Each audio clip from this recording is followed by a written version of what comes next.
Pete Hegseth's plane is flying from Fort Huachuca 30 days after Charlie Kirk is murdered. It leaves Fort Huachuca to go back to D.C., but takes a diversion to go over eastern Tennessee and reduced. You can look at this on Flight Tracker. It reduced its altitude and slowed its speed right over the AES plant to make sure that it was destroyed, because the explosives that were in the microphone that killed Charlie Kirk were made at AES, period. Tinfoil hat. Oh, what the f*** are you guys even talking about? Global controls will have to be imposed, and a world governing body will be created to enforce them. Welcome to Tinfoil Hat. We go deep, homeboy. Aaron, open your mind. Drink from the fountain of knowledge. There's lizard people everywhere. That's some interdimensional shit. Wake up, Aaron. This is only the beginning. Dude, you just blew my mind. Are you ready to get your mind blown? All right, guys, welcome to a very special episode of Tinfoil Hat, live from the Wise Wolf Gold and Silver Studios. That's right, Wolfpack Gold. Just go to samtripoli.gold, use the promo code Tinfoil, and you too can get in the Paris Smells game for as little as $50 a month. So excited to have this episode. I've been watching, he's been on before, and I've been watching him just wreck shop on Twitter, and it's fun to watch. It's an honor to have him back on. Please welcome the one, the only Stu Peters. How are you, buddy? Great, man. Thanks for having me. I appreciate it. I'm glad you could do this quick episode. I've been just watching you drop bombs on Twitter, so I wanted to talk to you because I think it's important. But before we get into that, you were on before. I think you've been on maybe twice. Can you tell us, for those who didn't see your episodes, can you tell us a little bit about yourself and where our listeners can find you? Sure, yeah, man. Appreciate that. StuPeters.com always, of course. I really have no idea where I'm going to be hanging out because I get dismissed from these platforms as quick as I'm on them. But I'm actually on Spotify right now and Apple Podcasts and iHeart. So if you just search like SPN Live or Stu Peters, and we've been having a lot of success there. So Spotify, Apple Podcast, of course, I'm on X at Real Stu Peters. Banned from all of, your mom and dad's social media. You're not going to find me on Facebook or Instagram. Johnny calls the Greater Israel's Project 5 degrees of Kevin Bacon of conspiracies. It always leads back to Israel and all that stuff. And I want to get into a lot of that stuff because I think it's very interesting times. I've been talking a lot about how this, like the astroturfing of the end of days and this apocalypse that is completely manufactured like a Broadway play. But I have this feeling that I could be wrong, but it just seems like it's not going the way they want it to.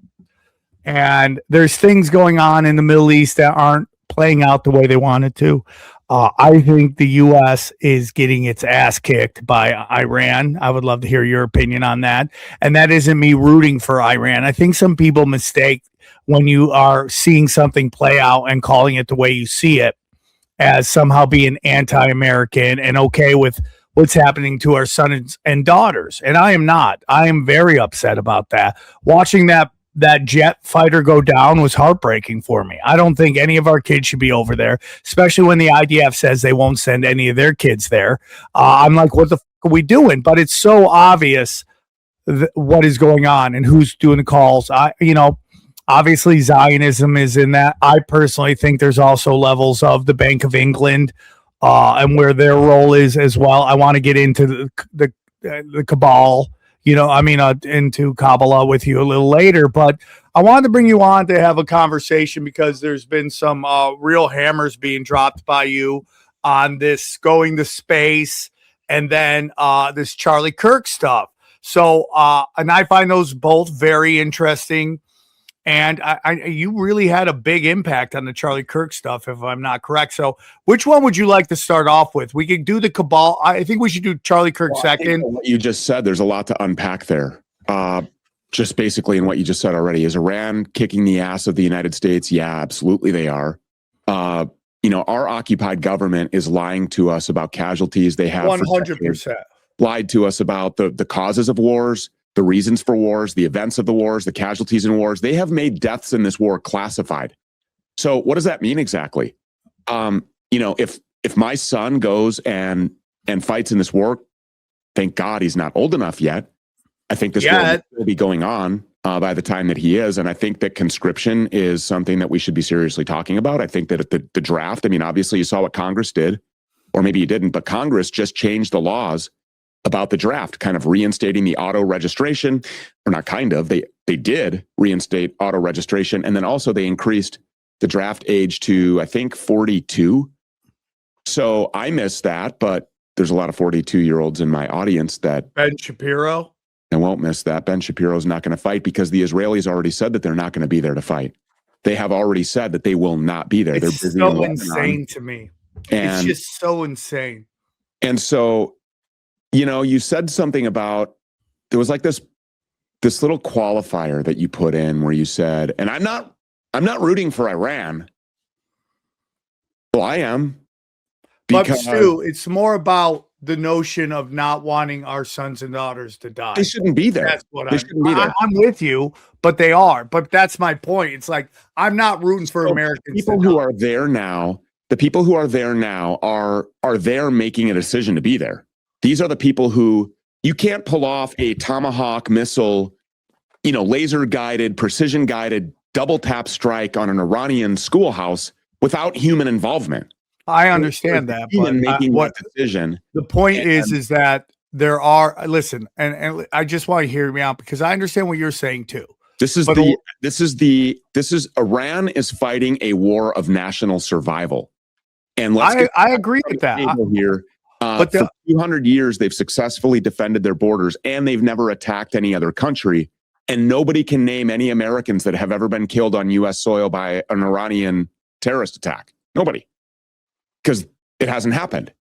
So the whole notion that Iran is the axis of evil or a part of this axis of evil with China and Russia, that they're the number one state sponsor of terror, that they were a threat at all, imminently or not, to the United States. For 30 years, we have been hearing that they're 2 weeks away from a nuclear bomb. That they're 2 weeks away, 2 weeks away, 2 weeks away.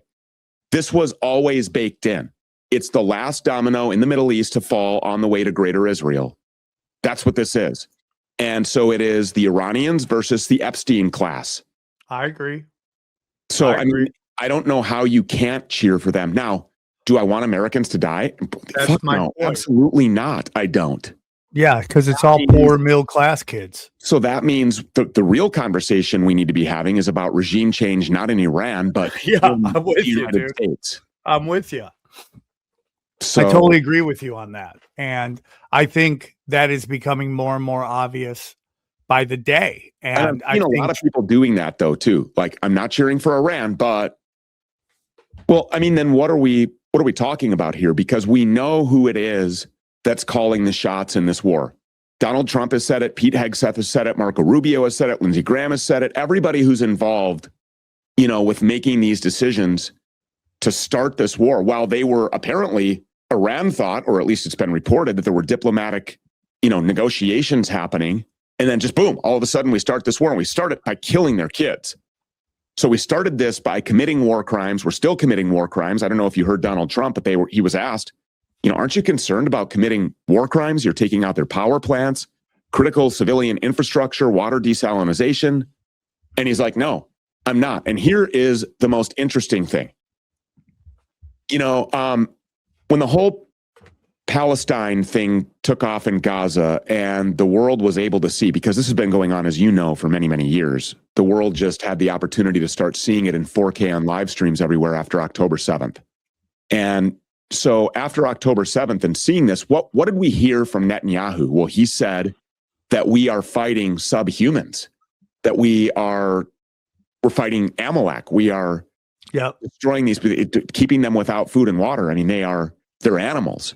Well, Donald Trump answered the question, I think it was today, in exactly the same way at the White House. He said, no, I'm not concerned about committing war crimes. These people are animals. There's a lot to be said here about the way that these people are talking. And every one of them have said that Israel either led them or dragged us or forced us or, in some way is responsible. They have phrased it in different ways. We would not be at war with Iran if Israel was not in the picture. And so that's who's responsible for all of this. But it's difficult to draw a distinction at this point between the United States and Israel, because it's my opinion that Israel is a construct. It's a fake country. It was arbitrarily scribbled on the map in 1948 after purchased by the Rothschilds from the city of London. The Palestinians were nice enough to let these people come and live by them. And how did they repay them? Well, by everything that we have seen: open air prison camps, starvation, famine, dehydration. They have been subjected to bombings. Their kids get kidnapped and abducted and sold off into, child sex trafficking, and their wives are raped. I mean, this is the front lines of the military-industrial complex and a safe haven for pedophiles. And we've seen that over and over again with like Tom Alexandrovich, who was here trying to have sex with a mentally handicapped American child until the Trump administration intervened and took him from Nevada custody and flew him back to Israel. Yeah. Where he won't be extradited. And this was not a one-off or an anomaly. Happens all the time, where these people in Israel are greeting war criminals, terrorists, spies like Jonathan Pollard, people who sell our secrets, people who act as subversives to the United States, who are responsible for the deaths of countless Americans, and they treat them like heroes when they arrive in Israel. So what does that tell you when these people are the ones that are calling the shots? It's very obvious that they own the administration, hundreds of millions of dollars that we know about. And I just believe that they have Trump compromised and that they own him in a whole lot more than just the Epstein money. I agree, dude. I agree. And I want to get into this later, but so I watched this really great video yesterday by a guy. I gotta remember his name, but he Will Sexton. And Will's been doing a lot of deep dives in historical books and stuff like that. And he breaks down the Kabbalah, the Kabbalah, and in particular the Zohar book, which is kind of seen as the Talmud too. Mm-hmm. And in that book, it breaks down exactly how these elites think. And it is shocking what he uncovers.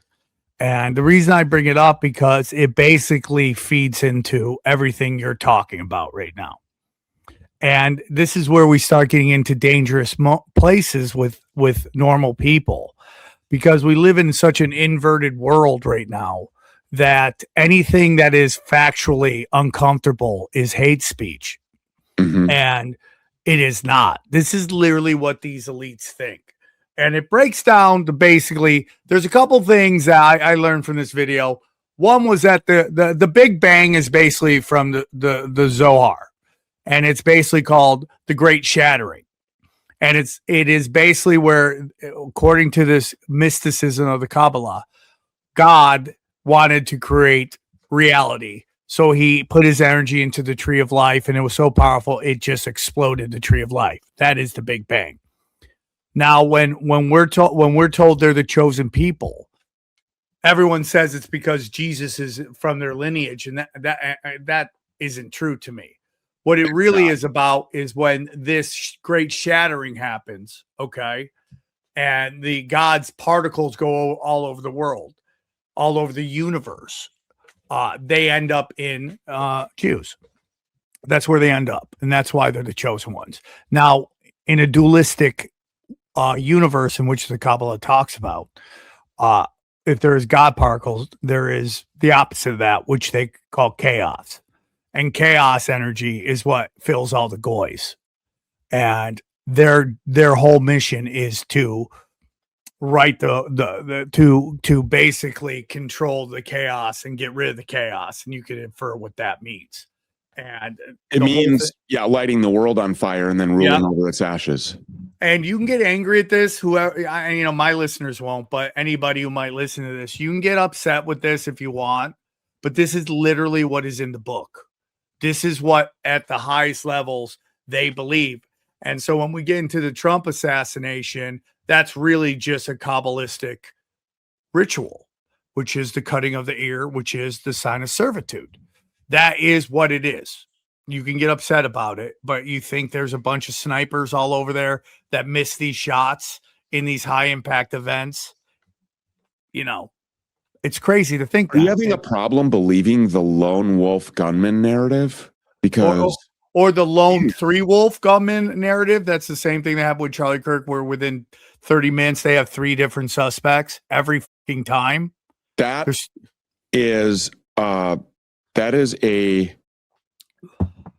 event plays into all of this. It obviously plays into Epstein. It obviously plays into Venezuela. It plays into Iran. It plays into Greater Israel, which is also very real. And people get mad about that. They wear the map of Greater Israel on their arm sleeves, on the sleeve, on a patch. I mean, this is not like something that I just dreamt up. And people get mad at me for this too. I'm sorry that I arrived at this 2 years ago. People have spent 2 years being pissed off at me. Well, now Tucker Carlson, I think today, and Alex Jones today have adopted some of these talking points on Donald Trump. Alex seems to have a little awakening going on, or something's happening with him. I don't know, but he seems to be talking about this stuff. But really, when you look at it, Stu, if you really look at the map, and I'm sure you already know this, but we're saying it for the listeners. If you look at the map of the Greater Israel Project, it is almost exactly the map of ancient Babylon. And the thing is that ancient Babylon goes higher to the north, but it's pretty much the same thing. And now we have, and I said this before, there was an ethnic cleansing going on in Ukrainian. 1 million white Christians died in the Ukraine, and now they're talking about how this is new Israel, and now they burnt down Argentina and they're taking control of Argentina. You're talking about New Khazaria. No, I mean, they're literally talking about New Khazaria, and it's part of Greater Israel. Yeah. And Iran, if you look at this map, stands directly in the way of the conquest of Greater Israel. It's literally the last domino, because we've already taken care of Iraq and we've already taken care of Lebanon and Syria. The IDF is, at gunpoint, tearing people out of their homes in Lebanon. And I have a sneaking suspicion that there are American troops on the ground in Lebanon right now, too. We know about, reservists and American military guardsmen. These are like part-time military people. They're not even, and they were dying in Syria after we've been told for years that we are out of Syria. Well, all of a sudden people are dying there again. So like any of these countries that you could possibly think of, American blood and treasure is being deployed to the Middle East to secure this project, to secure this spiritual mission, the crusade that these people are on. And if you don't believe that, if you want to remove like the spiritual aspect of this and say, well, this isn't that, and detach it, well, I would just ask you, okay, well, let's just take Jeffrey Epstein, for example. Behind his desk was the Talmud, and it was in a custom crafted bookshelf that was specifically designed height and width for every book of the Talmud to be there. Talmudic Judaism is at the center of all of this. And Benjamin Netanyahu has said multiple times that he is on a spiritual mission, that he was chosen by God to be on the spiritual mission. Well, that sounds familiar to me, because I hear people like Paula White and Franklin Graham and all of these so-called pastors that are praying over and around Donald Trump in the Oval Office. And the messaging has been for a very long time that Trump is being sent by God to fulfill this biblical prophecy. So there is a very much spiritual component to all of this. And you talked about mysticism, and you talked about it's all mysticism, dude. It is. And when you talk about this inversion of reality, virtually everything that you watch on your television is a fallacy. It's a fairy tale. And that includes the Charlie Kirk assassination. Not to say that I don't think that it happened. I think that he very much was murdered. And we have covered a lot of that. That's a topic that I could go on for the rest of the show if you want to get into that. But we are seeing right now, and then, did you see this? I think I sent this to you. Actually, I think I texted you this Pete Hegseth plane stuff with Fort Huachuca. Yeah, let's get into that. So you've been doing a lot of deep dives into the Charlie Kirk assassination. I think people are waking up to it. The emotional blackmail of trying to get people to not discuss it because of Erika Kirk and all that stuff. I don't think it's working. I think people are waking up. It's a very few people still pushing the narrative. I would love to know your opinion on Joe Kent. Whitney Webb came out and said, be very, very cautious when somebody in the intelligence community suddenly comes out and saying things you want to say. Nick Fuentes pushed very hard back against that. But, Whitney Webb has been on the right side of a lot of stuff for a long time. And we have seen the infiltration of intelligence into almost every movement. And I'm not saying Joe Kent is that. I'm not saying that he's not that. I'm just saying keep your head on a swivel. What are your thoughts on that? Well, the Joe Kent thing, I will just say that I think as far as the 30,000 foot overarching view of Joe Kent's input into all of this, the bottom line, like the results, the fallout from what he said, which was that he wanted to investigate foreign ties to the murder of Charlie Kirk. And he was stopped from doing that by the FBI, by Kash Patel's FBI. I think that in and of itself is a net positive. So, because that just shows people that, look, I mean, this is somebody who is an intelligence agent that is saying that, hey, I believe that there was foreign ties to Charlie Kirk's death. We've seen irrefutable, indisputable physical and circumstantial evidence that points to foreign involvement in Charlie Kirk's assassination. So this just kind of confirms that. So I think the debate about whether or not Whitney Webb is right or Nick Fuentes is right, or if somebody should be careful with Joe Kent, be careful with what exactly? Like what is it about Joe Kent? How could Joe Kent harm America or harm the truth about Charlie Kirk when literally all he said was, I was trying to investigate this? To me, I feel like this. Joe Kent, there's no upside for him to do any of this.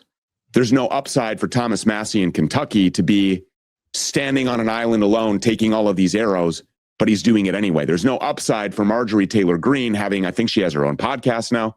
She's saying a lot of things. Thomas Massie's wife got clipped right after he sat down with Tucker Carlson and said that every member of Congress has an AIPAC babysitter. Do we ever hear what happened to her? I mean, they were on vacation. She was totally healthy. It was totally unexpected. I don't know if we'll ever know the truth about that. I know that Thomas Massie is completely happy, I guess, and remarried. That's great. Congratulations. I do get nervous, too, that he's been a Freemason since he was a teenager. I get nervous about that. And again, I just say... This is where I get really confused and frustrated, because here's Joe Kent, no upside, putting his life on the line and saying, I was investigating foreign influence and foreign ties into Charlie Kirk's murder. And everybody's like, but you are an intel guy and don't trust you. Okay. And I understand what you're saying, Stu, but listen. Is like standing there pointing out pedophiles and saying we need to, hold these people who are inside of our government accountable. And people are like, but he was a Freemason or is a Freemason. Like, okay, well, so then what? I mean, can nobody ever do anything right? No, but nobody's, listen. What is being said right now is keep your head on a swivel. Okay. I think that's wise that everybody do that. So I just want to say something. There's a Freemason saying that when they need a hero, we will supply it. And I'm sorry, but Trump of today is not Trump in his first term, and where he's going to lock up all these people and everything. And we get kind of that's all I'm saying is this is true. Because there's the notion is from Whitney Webb about Joe Kent is that he is pushing this narrative that fits into these no-hide laws. That's what it is. If it's constantly talking about this thing, that it will fuel this feverish push towards everyone calling out all these people that the no-hide law. So that's the whole thing. It's like, let's keep our head on a swivel. So you have people talking about low IQ anti-Semitism. I think that was a coin that Nick Fuentes, a phrase that he coined. Yeah, the guy who called everybody, and I like Nick Fuentes. I'm not anti, but keep your head on a swivel. The guy was telling everybody to go into the Capitol on January 6th. Keep your head on a swivel. He was. But I don't know that there's such a thing as low IQ anti-Semitism. I know, dude. Well, it really is just this kind of. But the idea that talking about this a lot and mainstreaming this. I mean, let's be honest here. Brass tacks is. this became trendy. And I will take a lot of credit for that because I went all the way, especially on X and on my show and with the film. And I mean, like, we used language that was, I mean, it was shocking and it was attention grabbing and it was offensive. At the root of everything, it was all true, but it was an intentional decision that I made because I was like, there were sponsors coming to me and they were saying to me, Sam, like, if you keep talking about this, we're going to pull millions of dollars from your network. And so at that point, you have a decision to make. Like, I'm either not talking about this or I'm going all the way. Well, that pissed me off because this is exactly the tactics that I have learned are used to co-opt people, to make them scared, to influence them, to prey on their, desire for worldly pleasures and monetary success and money and houses and cars. And I'm like, no, in short, fat and you, I'm not doing that. So we went all the way. Well, it became trendy. It wasn't just like mainstream. You remember the Dave Portnoy bar incident with Mo Khan and the fuck shoes sign and everything he was going. It was like, and then we're like thirst trap influencers who've never said anything about politics ever that were like naming the Jew. And that was like the cool thing to do was name the and so it really moved the conversation to a point to where now we can have like actual real brass tacks, balanced and based factual conversations. Right, I agree. Because it's like the Jewish cat is out of the bag. Okay. Yeah. So it's like, well, they're talking about this now. So it's like, it's safe to talk about this. And I'm proud to have been one of the trailblazers doing that. I agree. So I don't know about this low IQ anti-Semitism thing. And the whole idea, the notion that continuing to talk about this is somehow helping to accelerate the Noahidism of the United States, or, I mean, the Project Esther initiative, which was authored by the Heritage Foundation. If your Zephyr Project as well. If your viewers have not read the 34 pages in Project Esther, they need to do that because it's like literally the blueprint for the censorship regime and everything that they are going to do here. That is going to happen with or without people talking about that. So, like, are we just supposed to not talk about it? Or no, I agree with you. Listen, my position is this, Stu. I don't believe in protected classes. I don't think anyone's above criticism. I don't think anyone's above comedy. And I think you should be able to talk about whoever you want to. And, when you start yelling old tropes and all that stuff, I go, is it happening or not? Like, deal with that. Is it happening or not? And the answer is, it is. Hey, guys, listen, are you looking to make a little money? Well, I'll tell you a great way to do it is crypto. Get in, get out, and there's no better person to follow than our good friend, James McMahon, and Copy My Crypto. Let me tell you about Copy My Crypto. Does it piss you off to watch crypto fly up in price for over a decade and you've still done nothing about it? Yeah, it makes sense. Crypto is complicated and really boring. But here's the good news. You don't need to know a thing about crypto or to make money like so many have. The copymycrypto.com membership site shows you the exact cryptos that YouTuber James McMahon personally owns, which means you just copy him. It's like having a big brother who knows what he's doing. You don't need to know a thing about crypto or how to invest. You just simply copy along. So let me tell you about James, okay? He runs Crypto with James YouTube channel, which has like 100,000 followers on it, like subscribers. It's unbelievable. In the summer of 2020, he told his viewers to buy 26 cryptos. Had you put in $100 in each one, it went on to be worth over $123,000. Of the 26 cryptos, his top pick of the year, the one he singled out, called Phantom, went up 692 times from when he said, okay? That one call alone retired a number of people, including guys in their 20s and 30s. Remember, this is public knowledge. You can go on YouTube and verify this yourself. So if you'd like to join the over 3,000 members who copy James, then pause what you're doing and head right over to copymycrypto.com/TFH. That's copymycrypto.com/TFH. That's TFH. You'll not only find proof of everything I've said, but our viewers get full access for just $1. Okay. Yes, you missed out on Bitcoin. That's fine. You can even get a little piece, but don't even worry about that. But there's over 2 million other cryptos. Do you really think you've missed out on all of them? Guys, don't waste any more time, okay? Go to the site and read it for yourself. Once again, that's copymycrypto.com/tinfoil hat. It's ended money worries for so many. It just may do the same for you. And we thank him for sponsoring the show. You guys know I love me some nicotine. And guess what? One of the best nicotines out there are my good friends at Knick Knack, okay? I love me some Knick Knack. I met them at Skankfest. Wonderful human beings who have a wonderful product. Let me tell you about Knick Knack. Nicotine, in its glory days, fueled the greatest minds, the boldest leaders, and the quiet legends who simply got the job done, just like Daddy over here, okay? Somewhere along the way, we lost the plot. Effeminacy creeped in. Men traded their duties for comfort. Big Tobacco sold us nothing but compromise. Knick Knack raises the old banner again. This is nicotine perfected, honest and intentional, manufactured in the United States by a family-owned company that refuses to compromise.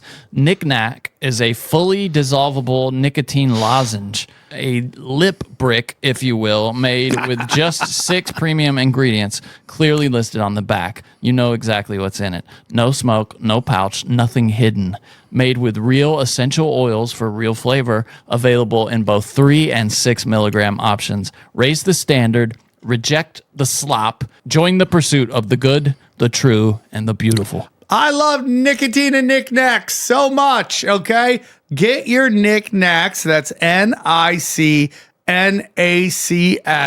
okay? That's knickknack.com/tinfoil, NICNAC.com, and use the code tinfoil for 20% off, or use the store locator to find Knick Knacks near you. Knick Knack, crush your vice. I love that. And we thank them for sponsoring the show. Nicotine. Warning, this product contains nicotine. Nicotine is an addictive chemical. You know, I know we may not agree on this, but I have a lot of Jewish friends. I love Jews. And it's like the higher up you go in these power pyramids, the more and more psychotic it gets. And that's just the truth. And I'm just not going to sit there and be like, okay, it's not happening because I don't want to hurt people's feelings. This is why we live in a out of kiltered society, because feelings are more important than facts. You know, hatred is scarier than real world consequences. And if you don't want to discuss this thing, you're never going to fix it. How it ends, I can't tell you. Okay, they got everybody in the world to get a jab.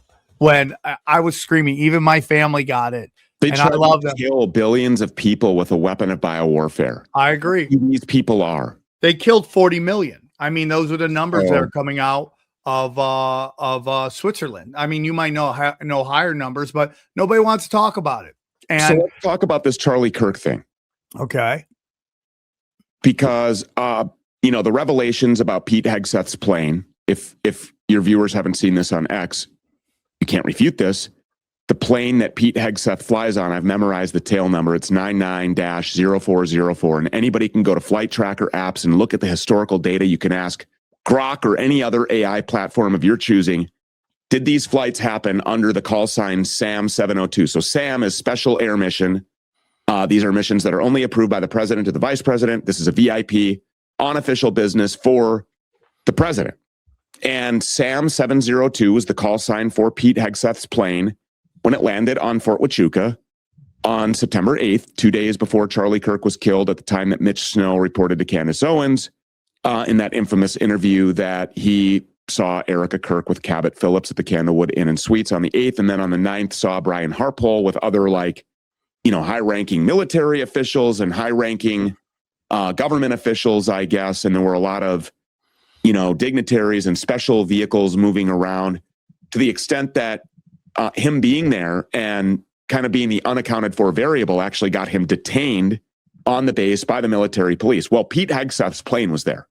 Whether he was on it or not, I don't know. There's videos and photographs, I think, out there somewhere, or it was reported that he was actually in San Juan talking to the people there about narco-terrorism at that time. So there's some sort of, I guess, alibi in place. I don't know if it's an alibi like what Erika Kirk provided, which would make it a complete joke, but his plane was there. 30 days after that, the AES plant blew up in eastern Tennessee. This came 2 weeks after I was here in the studio wearing a white t-shirt and said Charlie Kirk was killed by way of an exploding or weaponized lavalier microphone, not unsimilar to the exploding pagers that were used to target, high-ranking members of Hezbollah. And by the way, Gila Gamliel and her family, she used to be the Minister of Intelligence for Israel. She met with Don Jr. in Romania, of all places, where Erika Kirk has ties to orphanages. I mean, that's weird, which a nonprofit that she started when she was 17 years old. Yeah, and that's the thing that people don't ever want to. I go, okay, you want us to be nice to her? She needs to answer about Romania. Now, I have my own opinion on Erika Kirk, and it's not that she isn't participating. Okay. But there's part of me, hold on. There's part of me that really believes that she's an MK Ultra sex kid and that was put through the meat grinder by her CIA parents. And there's a little bit of she doesn't have say in what she's doing, that she's just a controlled robot. I mean, her dad, Kent France-Fay, was, obviously very plugged in and still is to the military industrial complex. He helped secure funding for the Iron Dome, whether that exists or not. I mean, billions and billions of dollars, U.S. taxpayer dollars, went there for the purpose of this Iron Dome, which seems to not exist. But anyways, and then Lori France-Fay, same thing. And I'm going to get to that because this is important. So I go and say that a couple weeks after Charlie Kirk was killed. I think it was on October 24th. Or was it? No. It was Charlie Kirk was killed on 9/10. On 9/24, just a couple weeks after he was killed, I said exactly 2 weeks to the day, I think it was an exploding microphone. 2 weeks after that, this AES plant blows up in eastern Tennessee. There's literally nothing there other than this plant, maybe a couple of small towns, but the's nothing. It's like a part of Tennessee where there's nothing. I heard this plant. And it blows up, killing everybody that was there. All the employees were dead. Well, then if you look at DOD purchases, there was a $440,000 purchase from the Department of Defense through AES for a micro explosive. Something that would use for like a shape charge that would go inside of a exploding lavalier microphone, for example. And there was a private jet flight from Orem, Utah. There are people who say that this was Hibbs that flew there and picked it up. I don't know, but somebody did. Some private jet left Orem, Utah, and went to this airport in eastern Tennessee adjacent to this AES and picked this thing up and then brought it back to Utah. Well, then this thing blows up. Everybody's dead. On the day that it blew up, 99-0404, Pete Hegseth's plane, now under Special Air Mission call sign 112, went from Joint Base Andrews in the DC area on a direct flight to Fort Huachuca, and then left Fort Huachuca to go back to Joint Base Andrews, but took a scenic detour at the time that this place was blowing up and reduced its altitude and reduced its speed to go over eastern Tennessee where AES had blown up and everybody was dead. So obviously, that is not organic. That's not normal. Nobody will ever answer a question about that. Pete Hegseth won't answer questions about that. Nobody will answer. That's the thing with Turning Point. Like if Charlie Kirk would have been murdered and then Erika Kirk would have shut up and just sat down somewhere, probably a lot of this doesn't come up. Because her behavior is bizarre and weird and completely unhuman and unnatural and awkward, and nobody believes her, and she's a terrible liar. And there's a lot of other things that we have obviously talked about with Erika. But this stuff, the other... You have to talk to Dr. Heather Lynn, dude. She breaks it all down. The battery that was in that microphone, when you slow it down frame by frame, you can see the battery coming out of Charlie's neck and falling out, and that's where all of the blood came out, because the percussion, according to a neurosurgeon that I talked to, is what baked his brain, and all of the blood from the brain drained down and came out of that when his body tipped. It wasn't like spurting, because it wasn't coming from where his heart was pumping. It was the brain blood, which is a different color, by the way, than the blood like if you cut yourself on your hand, because it's in the brain. It's darker, it's more coagulated, it's thicker, and that drained out of there. So the battery from the lavalier microphones coming out of his neck There's explosives ordered from AES. AES blows up, killing everybody. Pete Hegseth's plane's flying over it. When it blew up? Yes, that day. Charlie Kirk of the factory. Excuse me. The factory, when the factory blew up, Holy shit. Pete Hegseth's plane is flying from Fort Huachuca 30 days after Charlie Kirk is murdered. It leaves Fort Huachuca to go back to DC, but takes a diversion to go over eastern Tennessee and reduced. You can look at this on Flight Tracker. It reduced its altitude and slowed its speed right over the AES plant to make sure that it was sufficiently destroyed. That's why they did that, to make sure that it was destroyed, because the explosives that were in the microphone that killed Charlie Kirk were made at AES, period. That's what happened. I mean, that's what happened. And when you have people like Kash Patel, who's running the FBI, who's a yes man, and who has his own Israeli influence right up next to him, his country singer girlfriend, who's suing everybody for saying that she's an Israeli asset.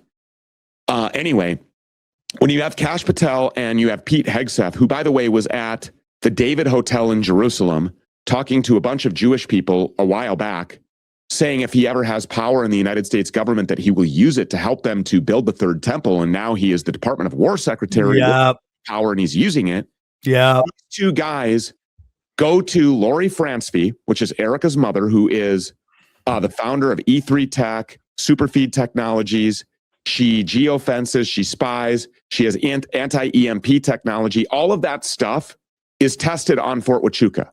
It's the only military base that does that. They deal with assassinations. They deal with explosives. They deal with all of these things. That's done on Fort Huachuca.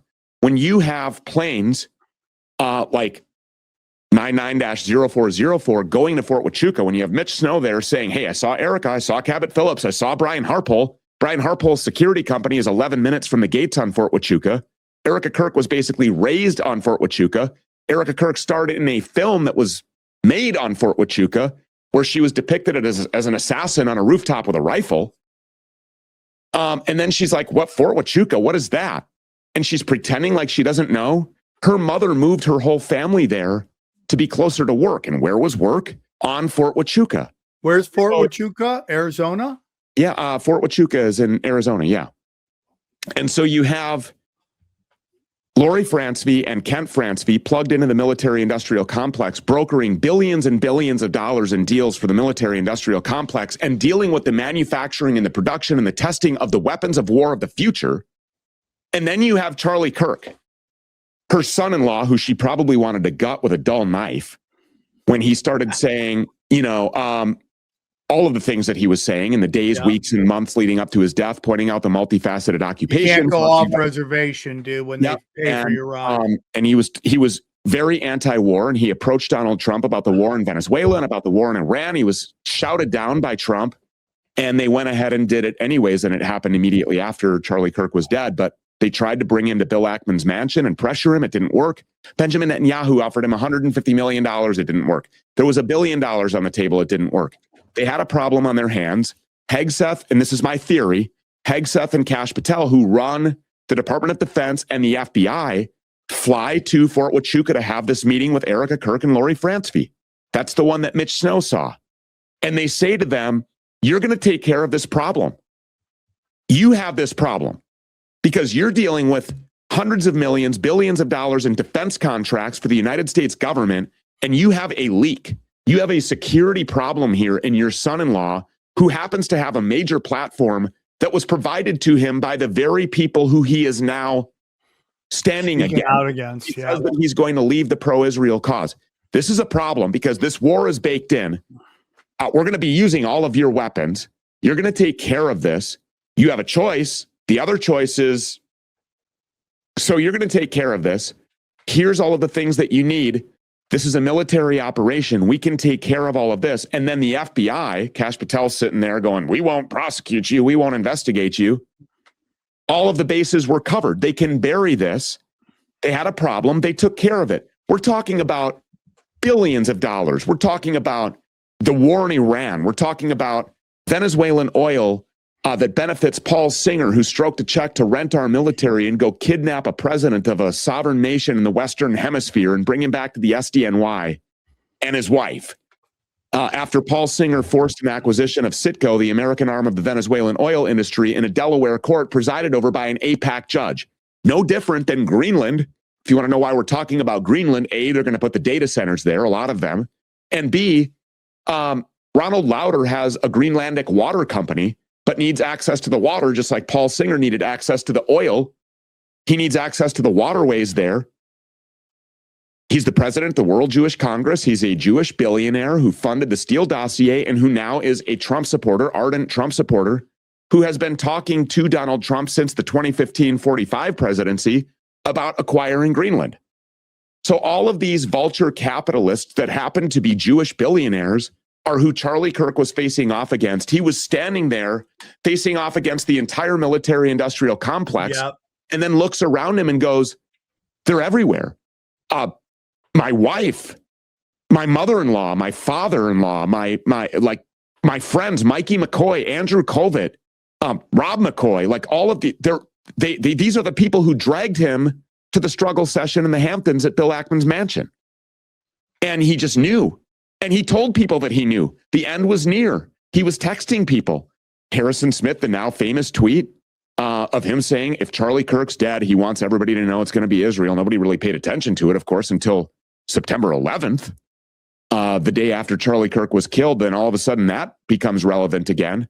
And the night before, as recent as the night before Charlie Kirk was murdered, he was telling people that he felt like that was it the next day. I think that there were problems in the marriage between Erika and Charlie, very obviously, probably when he found out who in the hell she actually was and all of the things that she had been involved with. This is a woman who hid entire relationships. She hid an engagement with this baseball player guy. I forget what his name is now. Everything about her life has been a lie. She's always been she was recruited by Donald Trump for the Miss USA pageants and won Miss USA Arizona. Yep. She's connected to all of these people. It's very obvious what happened here. And it's really scary because Charlie Kirk was the first casualty in this war with Iran. And immediately after that, we go into Venezuela. Immediately after that, we go into Iran. There are thousands of troops there that are inevitably going to be killed. And I think that this war in Iran is going to go all the way. They are tabling the idea of, and I don't know what your position is on whether or not nukes are a psyop. I'm kind of here and there, and we could talk about the space thing too. I don't really know, but I do believe that these people have a weapon that could destroy all of humanity, whether it's a nuclear war. Thomas Massey talks about it. I don't know. My opinion is if they had a nuke, Israel would already have used it. They're getting annihilated right now but that's not important. I agree with everything you're saying. You know, I told everybody when the pager thing happened in Lebanon, and I went on a bunch of very big podcasts, people I love, and they talked about how amazing that operation was. And I told them, you got to watch yourself, man.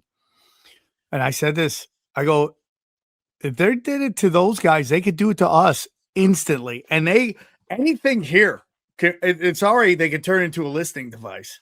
Anything, this glass, this anything, they have that kind of technology.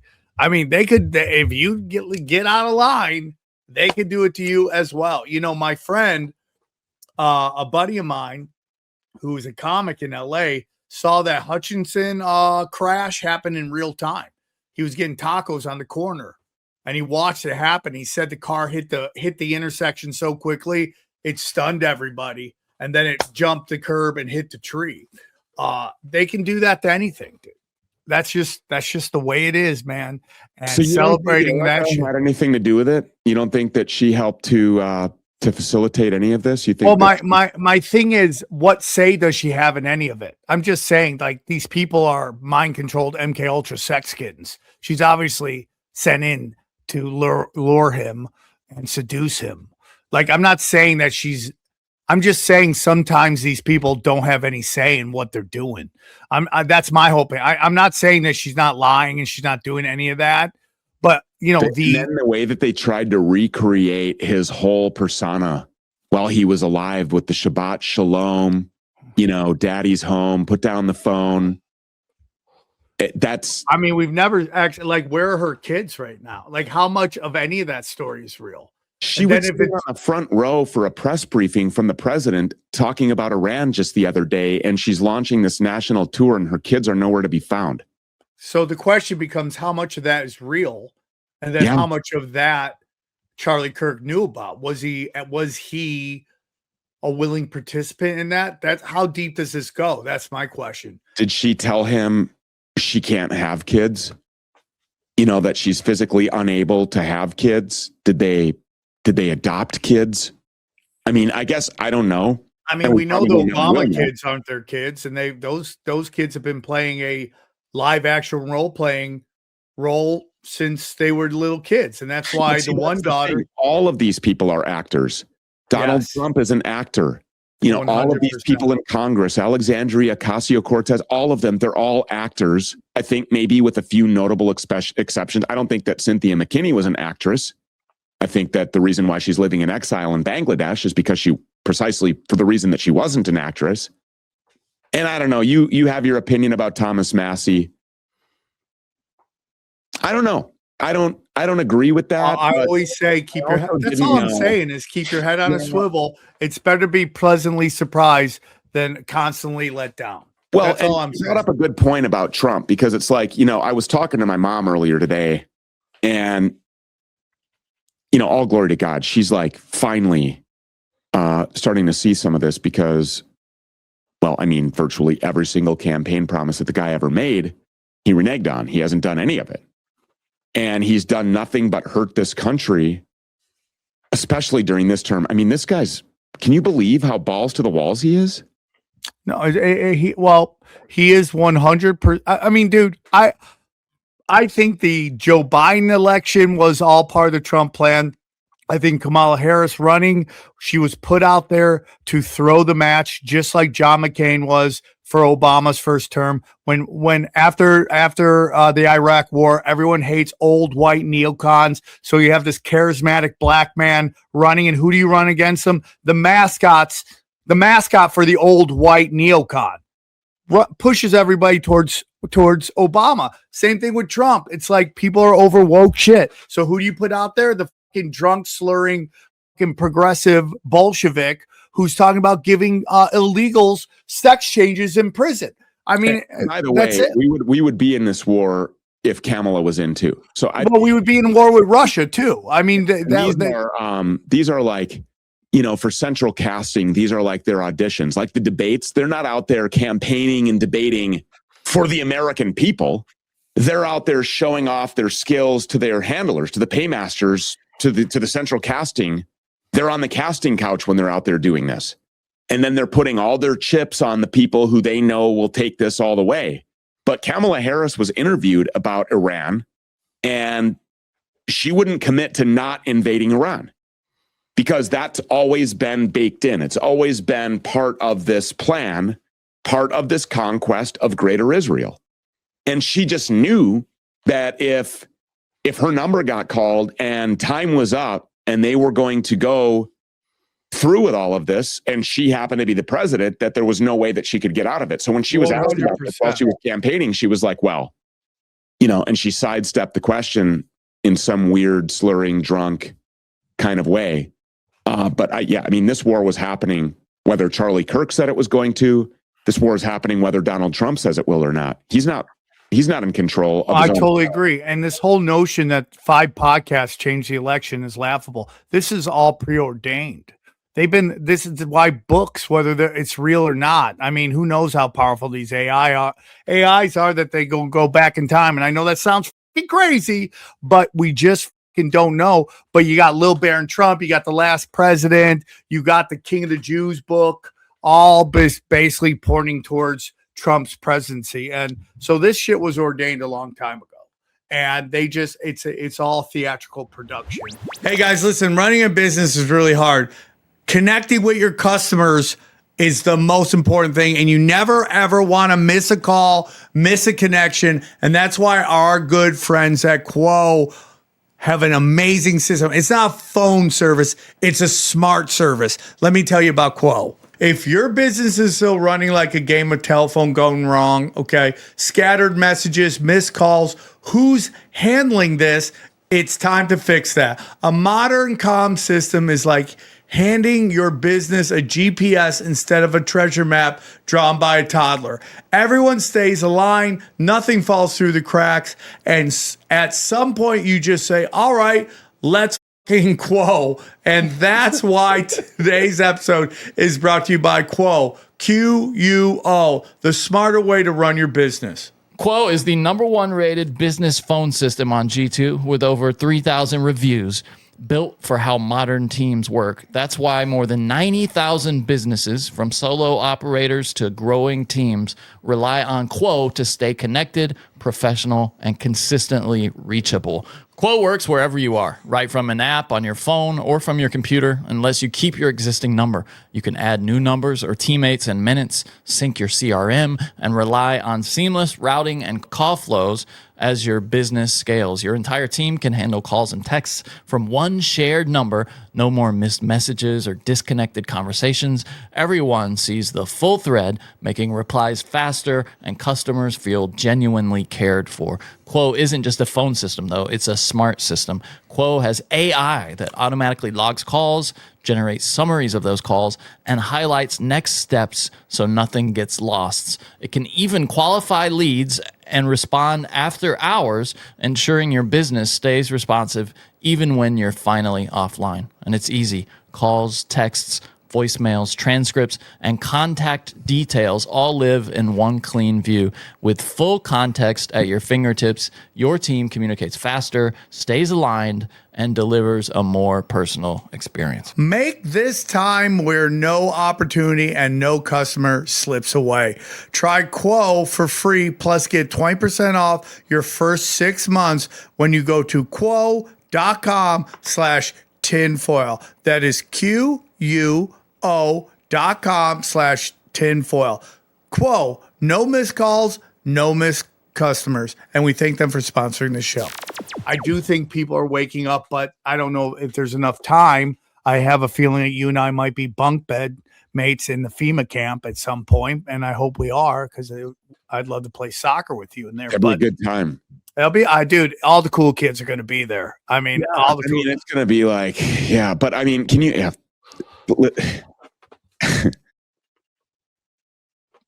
I don't know. I don't think it goes there, because I think that I have hope in humanity. I do too. There's 8.5 billion people on this planet. At least that's what we're told.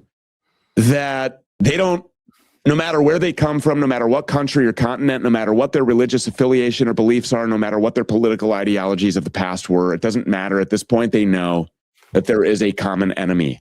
And while we're all like running around talking about what a few thousand people are doing, why aren't we taking the steps to detach from this and do something about it? Because we can definitely do something about it by not participating in any of it. I talked to somebody the other day. I'm like, oh yeah, where you been? What's going on? Well, work has been slow in Minneapolis, St. Paul, so I'm down in Iowa building these data centers for BlackRock.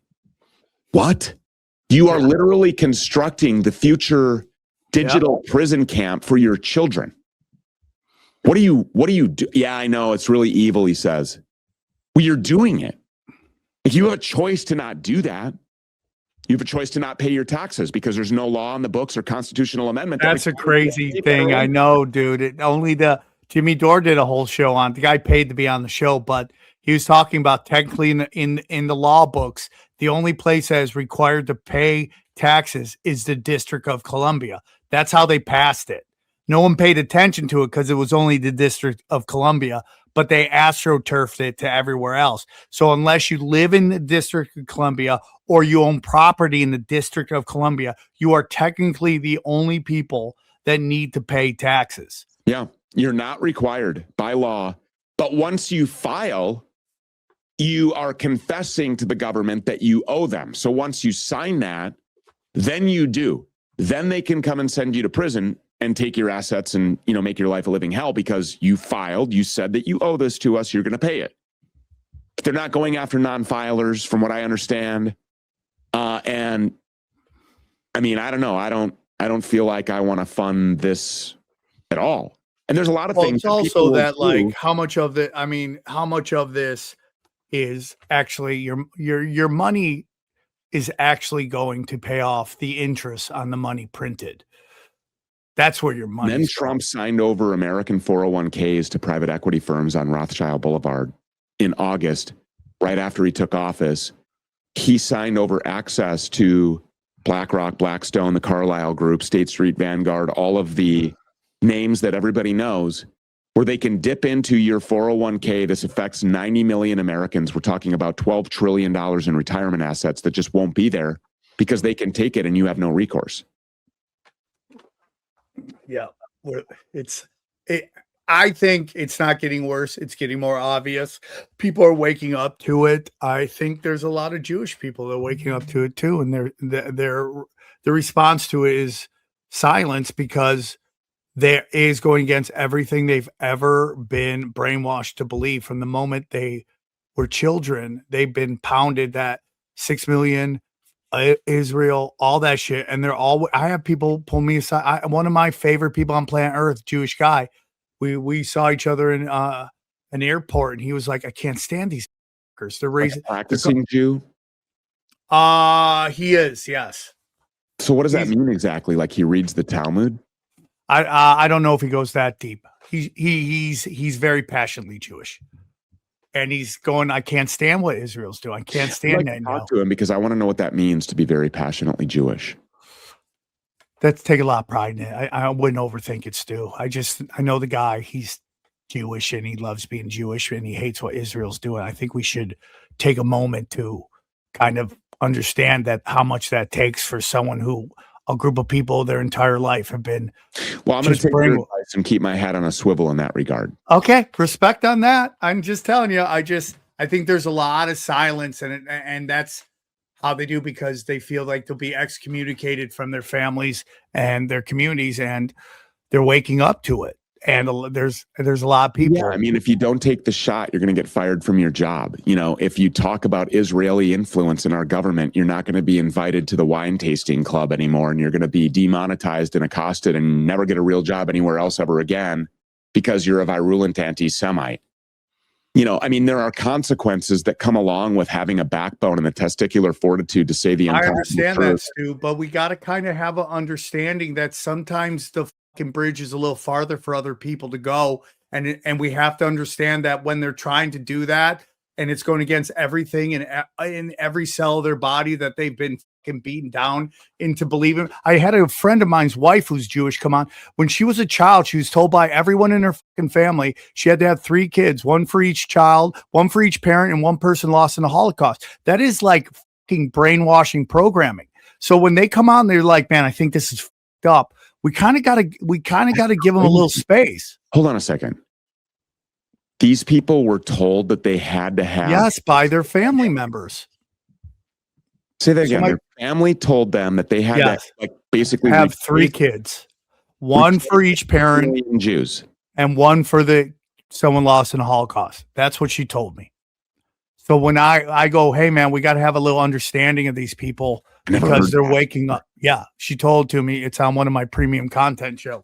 So at that point, why would you not just walk away from this whole Judaism thing? Because that's their life, man. I mean, they're kids. Like, I understand. Like sometimes when it takes growing up to realize that our parents aren't superheroes. I found out that it was a bastardized version of Christianity. I just walked out. Yeah, no, F that. I'm not participating. They have the choice to do that. Yeah, but I understand what you're saying. Well, it's so hard to do. It is hard to do, dude. It's like alcoholism. Someone who's struggling with alcohol, they get a fucking week of fucking sobriety. You got to give them a little fucking space and a little love and encouragement. That's all I'm saying is, like, if we get in people that are like one of the most powerful people in our fight that you and I are on the same side of, our people are part of the tribe pushing back because they can't use all their tricks on them. So it's like we have to give them a little space and a little love and understanding, that because they're literally going against everything that they grew up with and their family, and they risk not talking to their parents, not talking to their grandparents. That's all I'm saying. It's like, again, we have to have a little understanding. That's all I'm saying. It's like, if they're come to that agreement where they're like whispering to you, like, I think this is up, that's a big thing for them because it's all they've known for a very long time. And a lot of them are very quiet about it because their moms and their dads and their sisters and their brothers would fucking lose it on them. And like nobody, like I went through it with my family. My mother gave me a lecture about how she didn't want to get defined by me. Okay. And I had to go, okay, mom, I don't know what I can do for that. Yeah. And now she's come along to it. But it's like, I just got a text from my dad. I was actually telling my audience about this on the show the other day, who said, I've been getting emails from my friends, my fellow Vietnam War buddies, and I've been getting a lot of emails from other friends. And these are very well-to-do people, Stu. They have really made their lives very successful. They have built themselves from the ground up and gone through the mud, and they have become millionaires. They are self-made multimillionaires. And they used to listen to your show every day. And I'm getting all kinds of emails from people who are saying they just can't listen anymore, because of all this stuff, this anti-war stuff that you're talking about, and all of this anti-Trump, anti-America stuff. So to be anti-Trump to these people is to be anti-America. To be anti, like blowing up little kids and civilian infrastructure and committing war crimes is somehow anti-America. And I just couldn't believe that I got a call from my dad or a text from my dad saying that. And he said the same thing. He's like, this is an embarrassment. I don't want people looking at me like, what the hell? How did you go wrong with this one? Yeah. And so, dude. So I called him and we had a really good conversation. And of course, I explained a lot of things and articulated things in a way that I thought that he would be receptive of. And then he was like, oh, well, I mean, I guess I understand that, Bernie. And so at that point, it was just like, he had an understanding that I think that he previously didn't. But I think that a lot of people just really don't understand the intricacies of the things that we're talking about because they choose not to. Nuance is a black belt thing to have, dude. Not everybody has common sense either. So, my whole thing is when you talk to your dad, listen, you and I, you've probably been in the trenches longer than me. My show's 9 years old. I got excommunicated instantly from Hollywood because I was talking about Pizzagate, right? So like, I'm used to this shit. Every time I'm in the front of this shit because you, me, people like us, we see patterns quicker than everybody else. And it's shocking what we say. And they fucking go nuts on us. And then when it's our family, it's very fucking hard. And like when my mom tells me that, because I love my dad, but he was a fucking wild man who didn't play the game of life very well. So now my mother's saying that to me, and my mother loves me. And she's just like, I don't want to be defined by you. And I go, well, I don't know what to tell you on that, Mom, because I'm just fighting for humanity over here. I don't have an ounce of hate in my body. I just want humanity to win. And, but you and I have thick skin and we can have those conversations. Not everybody's built like that. So I'm just saying we got to have a little bit of understanding when people are slowly coming along, and they don't, it's hard for them because everything they were who know, and that they know, and they're being coy and they're slowly moving along. Well, I also think that, you can be in a place where you can just hate them. And that just kind of is an energy that's put on you, not on them. And then it just makes you more miserable. And I'm just like, my whole thing right now is I put it out to the world, and those who can take it, listen, I'm not doing anything other than be an example to other people. I don't think you can. This is my theory. I've worked on it for a long time, and this is how I believe. I don't think you can change the system. I think the way to change the system is to beat the system and then show others how to beat the system. And then they start beating the system, and then it adapts to us. That's my opinion. So if people want to hate me, I got so many people that I know behind my back talk mad shit, and I could get fucking lost in that. And it's like, it's the saying in recovery. It's like resentments is drinking poison, trying to get back at somebody else. I'm not trying to be spiritual or walk on water with you. I'm just telling you how I wade through this shit.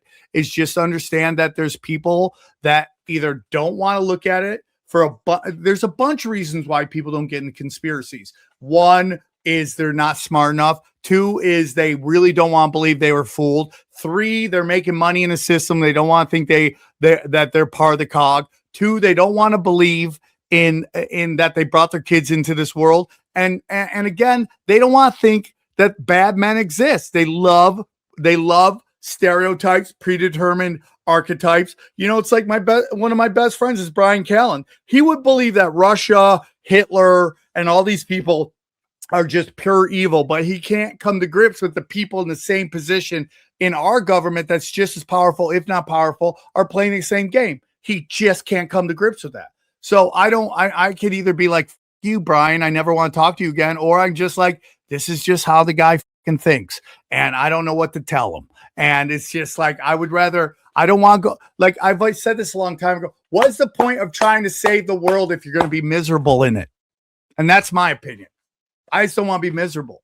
I sit here, put out the truth. I think that it's really, I'm not saying important. you are. I'm saying from my point of view. I think that it's really important when you know that somebody of a position of prominence, for example, somebody with a platform, somebody who has influence and has well-intended, good people who want the truth, who are following that person, and you know that they know things that they are intentionally gatekeeping while they mislead their flock, I guess you could say.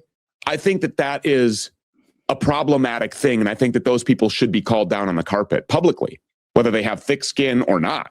I mean, you chose to be in the position that you are in, and now you are willfully lying.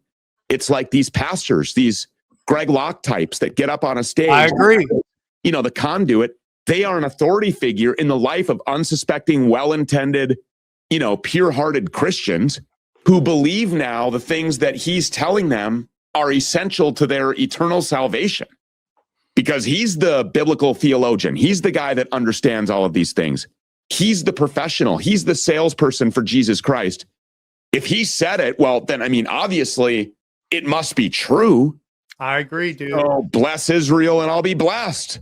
Curse Israel and I'll be cursed. They're God's chosen people. They are superior to me. And he says these things to them, which is obviously a lie. And I think that these types of people definitely need to be called on the carpet. And I don't really care how thick their skin is. Okay. And everybody's got to do what they want to do. And that's why we're having this conversation. I'm not here to convince you of anything. Three-legged astronaut? What? Did you see the three-legged astronaut? Just let me say one more thing to you. Regardless of what you think of Candace Owens, regardless of what you think of Tucker Carlson, they tend to be more right than they're wrong, even if some people 100%. Think, okay, their audience is growing. Their audience is growing. Ben Shapiro, Dan Bongino, their audience is shrinking. People are looking for a lighthouse in a sea of shit. And if you fake the funk on a nasty dunk, you're going to lose your audience. Yes. All day. And so when we go, hey, these fucking people are lying, it's going to come out, dude. That's my opinion. It's going to come out. Were you under the impression that I didn't like or had a beef with Candace? No. There's a lot of people in the conspiracy space. I don't know if you consider yourself a conspiracy theorist. Some people look at that like it's a negative connotation, but there's a lot of people in the conspiracy space. Some of them are my very good friends that think they're grifting, think they're again, like, leading people over the cliff. I go, once they get caught in a big lie, they will lose their crowd. If they're fans, if they're blowing up, means they're more right than wrong. They're on the right side of the discussion. Okay. People like Laura Loomer, everyone can't stand her because she's lying constantly to everybody all the time. And I just want to say one more thing. What you're doing, brother, what I'm doing is very important. I'm not trying to stroke us off here. It's very important because I really do believe this, bro. The revelation of the method in which they tell us what they're going to do, and our job is to stop them. Okay. I think they were going to false flag something way earlier, like something very big to get us in Iran. And everyone was talking about the US bank and that something's coming. And I think that's how you stop that. You fight spirituality with spirituality. And I could be wrong and I could be naive, but I think this is all an energy battle. It's all spiritual battle. And I think what you do is very important. I think what a lot, and I'm going to listen to Candace Owens until she says something so retarded that I don't want to hear from her anymore. And that day will come. if she is what people think she is, where she's going to blatantly lie to people. And when she went after Nick Shirley about what he's doing in California, she got her lady dick kicked in, and she immediately like, oh, I talked to Nick, we're cool now. Nah, dog. If it bleeds, we can kill it, you know? And she went down the wrong path, and she got her ass beat for saying stupid ass shit. And now she backtracked on that. So I think what you're doing is very important, Stu, and that's why I have you on the show. Well, I appreciate that. And I guess to the question, do I consider myself a conspiracy theorist? I've never really thought about that, but I guess, I mean, literally, I just did theorize about a conspiracy that I think actually played out when Kash Patel and Dan Bongino and, you know, whoever else went to Fort Huachuca, or Pete Hegseth. Because when you put these things together, it's like, I can show people a literal flight tracker of Pete Hegseth's plane going to Fort Huachuca, and they will tell me I'm a liar. Are all of these people real? Can any of them be real? No, there's so many bots on Twitter. I'd say I'm really talking to anybody real. No, you're not. You see my tweets because you've talked about them. I see yours. So do they just slam us in this box where we all see each other's shit because we're like friends? And then virtually everyone else is just some fictitious thing. Algorithms are the Tower of Babel, dude. And so we're just like cast off into this thing where we're just speaking into an echo chamber, and we're like, oh, look at that. I got 30 million views on that tweet, making a difference. And nobody really saw it. That's interesting. I don't know. I've been so shadow banned on everything so much. So when I get 1 million views on Twitter, I get giddy about it. I'm like, oh my God. Me too. Somebody, you like me. You really like me.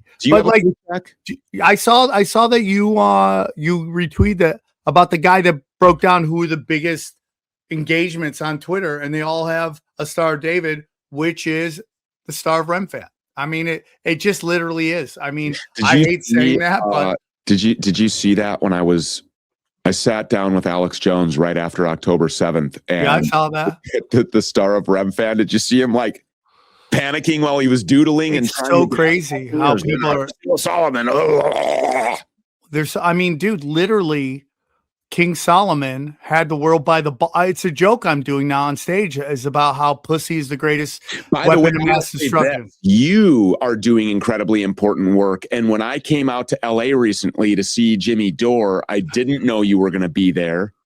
Seeing you there was incredible. And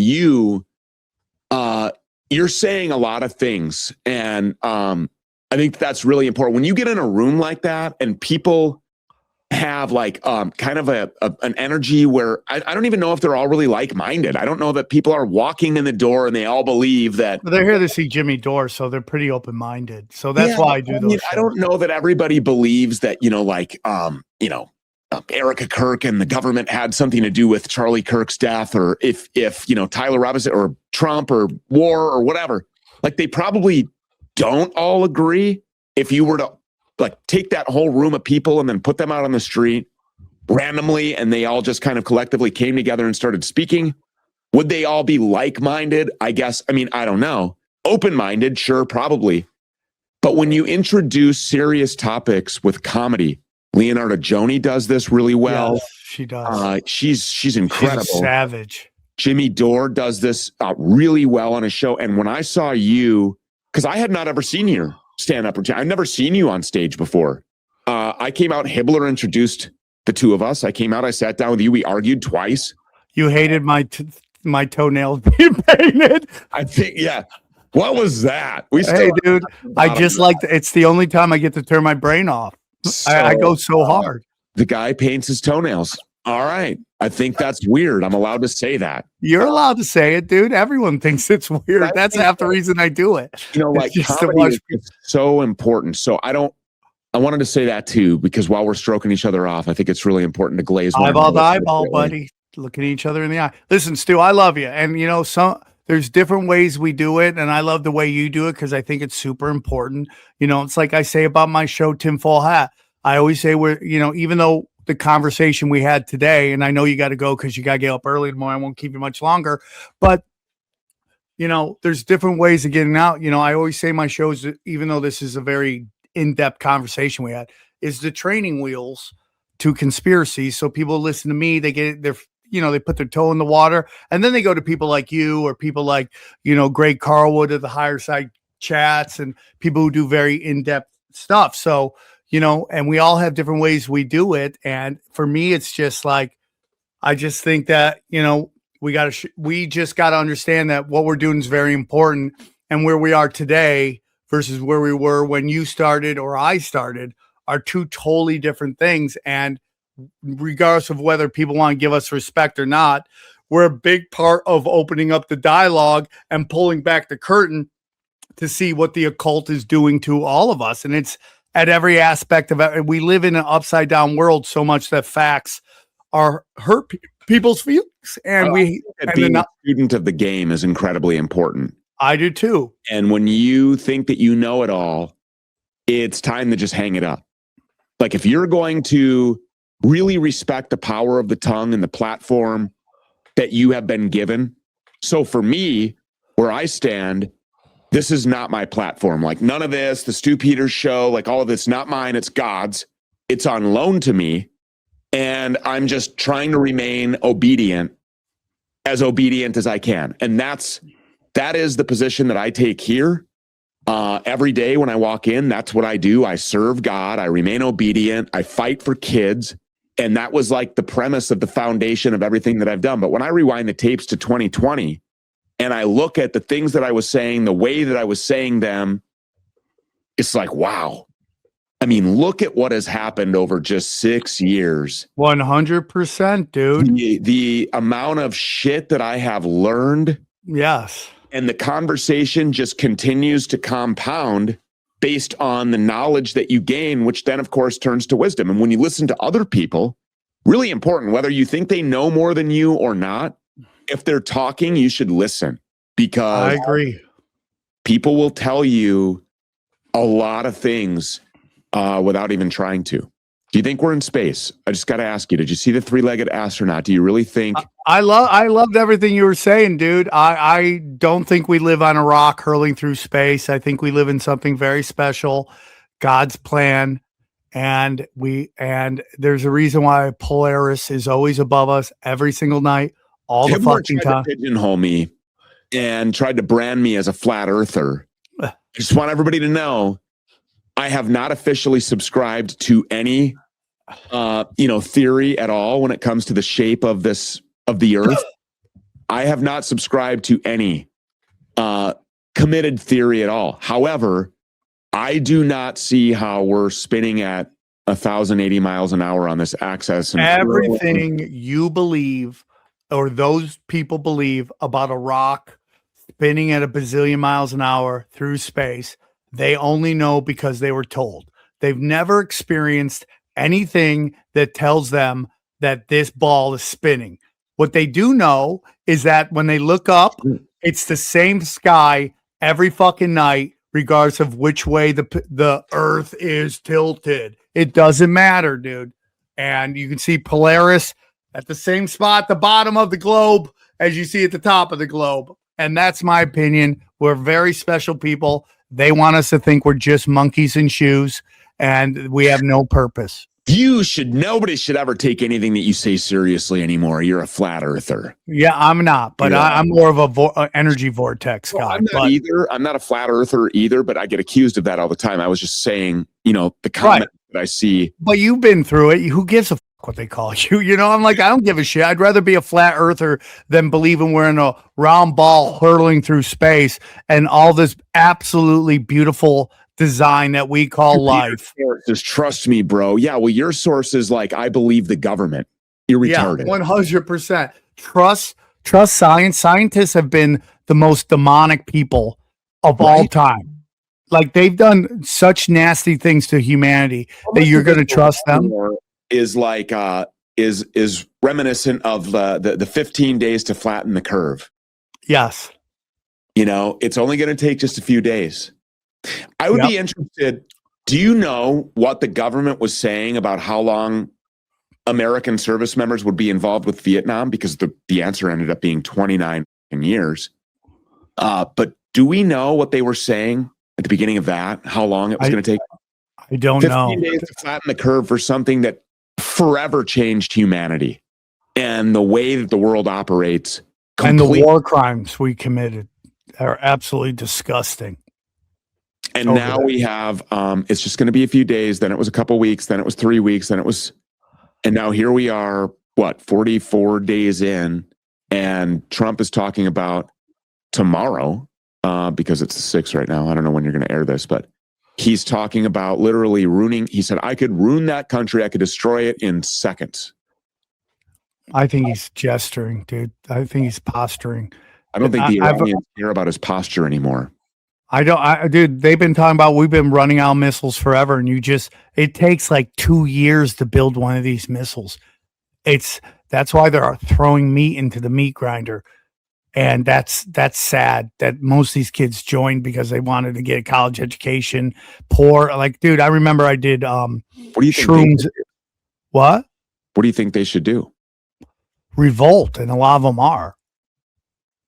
A lot of them are saying they don't want to go. They should all get swastika tattoos because apparently you can't serve with a swastika tattoo, dude. Right? Yeah, that's one of the ones that they won't let you into the military. I'm taking my kids tomorrow. Yeah, get a swastika. Be like, it's Hindu, dog. It's a Hindu for the peace, dude. But yeah, I think I don't know, man. There's something about this that they've been astroturfing this shit, and I don't think there's a lot of like a record-setting number of emergency conscientious objectors. Yes, and they know exactly what's going on. And when Israel said they weren't going to send troops, everyone in the military should said, "Fuck you, we're not fucking going." That's my opinion. So again, I feel for them. If Israel said they're not going, and at that point is when American service members should have said, "Fuck you," then that means that previous to that, they knew that this was a war for Israel, but as long as Israel was going to be there, it would be okay. No, but that should be the icing on the cake. Yeah. I mean, like, nobody, listen, regardless of what our opinion is, nobody joins the military because they want to protect, unless they're Ted Cruz. Nobody joined the military. Most of these kids join the military because they're promised this, and this, college education, money, blah, blah, blah, retirement, all this shit. Pick your job, pick your deployment. Yeah, and they think that they're helping save democracy and protect their country. And then they get thrown into a meat grinder, and it's only the poor. Like I was about to tell you, I did shrooms at the World Series one time, and I could not believe the military propaganda at every single moment of that fucking game. I was blown away. And that's how I feel about Turning Point. Yeah, 100%. That's why they had to get rid of him, because when he said, "I'm going to leave the pro-Israel cause," how many millions of Zoomers would have followed him? Yeah, 100%. And dude, again, I'm going to send you this video, dude. You should watch it. That this guy, send it to me. I thought you were going to play it tonight. No, it's 30 minutes. It's too long, but I'm going to send it to you. And you'll see that in the Zohar, they talk about how they basically Christianity is the enemy. And, you know, even when you get into Islam, and I have a lot of Muslim friends, but Muhammad is from a tribe that worship Baal. So that's why Christianity is the real deal, dude. And that's why they're constantly. What's the deal with, and I also understand that Muhammad married a 9-year-old. Yeah. I mean, there's a lot of fucking weird ass shit going on there back then. I mean, I love Christ. I love Christianity. Read the Bible, dude. There's weird shit at the beginning of the Bible too, dude. Like weird fucking shit. So I don't know if it's a different time. I don't know. I'm not going to judge, but when the Zohar says that Christianity is the enemy, that tells me something, dude. So I'm gonna Stu. I don't want to keep you up all night. Friends, though. There's definitely a lot of. I've got a lot of newfound Muslim friends. Somebody was me on. They respect Jesus. They think he's going to return. Yeah. You know, and I mean the amount. I have this joke, and you probably saw at the end where everyone's retarded, and I go through every group and how they're fucking retarded. The best, yes. And the one thing I say about the Muslims is I would love to say a joke about them, but everything's hacky because we've been pounding the shit out of them since 9/11, and they didn't even fucking do anything. So that's what I'm saying, dude. So I understand what you're saying about what Iran is doing. I do understand it. And listen, I'm an Armenian, dude. My great grandfather's family got slaughtered in front of them by the Turks. Now we can get into the Bolsheviks of that. That's a whole different. Maybe it's not a whole different conversation. But you know who the Bolsheviks were? 100%, dude. And by the way, everybody, the Bolsheviks, when they took over, the first thing they did was outlaw criticizing the Hebrews. It's just the truth. And now San Diego passed that.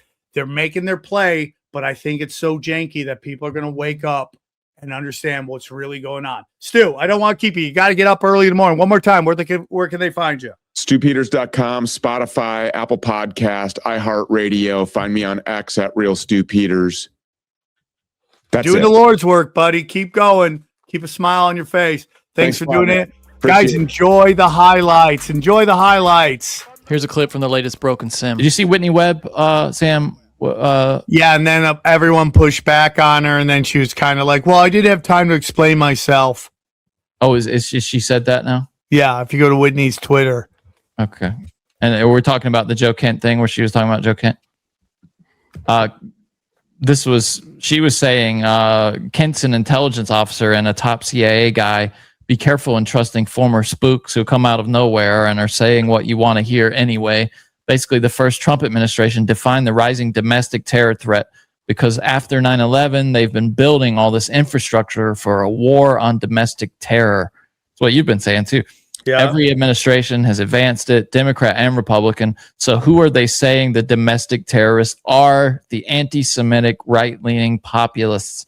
I worry when people from the exact nexus that existed in Trump's first administration come out and are trying to get right-leaning populists in particular to do things the Trump administration itself, even if no one else agrees with the definition, would define as anti-Semitic. So she thinks we're kind of being whipped into this fervor by people who want us categorized as anti-Semites so that we can be treated as right-wing terrorists. What do you think about that? That we're kind of being led by our nose by these guys like Kent to our doom. I mean, here's the thing. And then Nick Fuentes went off on her. You looked that up. Yeah. Just went off on her. And here's the problem. There's a history of this. It's like goes back to Freemasonry. When they need a hero, we'll supply him. When they need a villain, we'll supply him. We'll supply that too. I mean, it's not like Whitney's like just reaching for straws. There's a history of this. That's the whole thing about Edward Snowden is that he came over from the CIA to the NSA, from the CIA to the NSA, and then they were throwing the NSA under the bus because the CIA wants to control everything. Yeah, the CIA is at war with the government as well as its own people. Okay, there's an N-word I got to watch out for in here. I'll try to be careful. Is the role that Vance will play. And it's funny that Whitney Webb doesn't see any of this. You see Whitney Webb's take? Whitney Webb went on Jimmy Dore. It's a show for idiots. Okay, stop it. Why is he got to say that about Jimmy Dore? I don't know, dude. It's absolutely ridiculous. And he's a troll. And again, yeah, he is. This is old habits. I mean, Jimmy Dore said very nice things about him. What is Jimmy Dore a show? Why is Jimmy Dore a show for idiots? Why? Why? Probably because he's a former Democrat, who's. I mean, like, it just doesn't make any sense. That Jimmy Dore is, Jimmy Dore's full-blown conspiracy theorist now, reaching a giant crowd. And it's like, this gets into this thing where people who have been banished to the dark realms have to start rap beefs with everybody. Like, Jimmy Dore's not the guy to go after. Whitney Webb isn't either. But let's hear what he has to say. Okay, and again, there's an N-word I gotta be careful of here, so I'll try not to play. So the reason that Joe Kent resigned is because they want to groom far-right terrorists for pre-crime. It's like, you fucking idiot. So for you, everything just is one thing. Every question has the same answer. A CIA officer wrote this letter. Why did he resign? Pre-crime, false flag, pre-crime. That's all you got. One trick pony. It's right there in front of you. What didn't he like, dude? It's Like, I mean, this is a guy that told everybody to go into the Capitol on January 6th. Yeah. Yeah. Like, what are you talking about, dude? Good point. Well, who funds you, bro? I like Nick Fuentes. I think he's great. But again, this is like the scorpion and the toad. You know? That's what I do. Like, you're sitting there acting like they don't fucking do this, and that's not the plan. Of course it's the plan. The plan is always national terrorist, domestic terrorism. It's always been the plan. And it's so funny because I'm watching this. I'm watching Daredevil. It's all about black bagging people. Yes. Yeah. Like, again, that like they tell you what they're doing. Completely. It's all about black bagging people. And then this guy's like, oh, dude, that's your only no? What do you mean that's her only no? Whitney Webb's only no is domestic terrorism. I mean, are we talking about? I'm with you, dude. Did you see those weird tweets that the White House put out like a couple of days ago where like it was just like a glitchy thing that said like sound on and it flashed for a couple seconds and then they deleted it. And then there was, here's a story CNBC posted about 2 mysterious videos posted to the White House's official X and Instagram accounts on Wednesday night. If you'd like to hear the rest of this episode, subscribe to Broken Simulation in your podcasting app or check us out at youtube.com/Sam Tripoli. We go deep, homeboy. Aaron, open your mind. Drink from the fountain of knowledge. There's lizard people everywhere. That's some interdimensional shit. Wake up, Aaron. This is only the beginning. Dude, you just blew my mind. Tinfoil hat.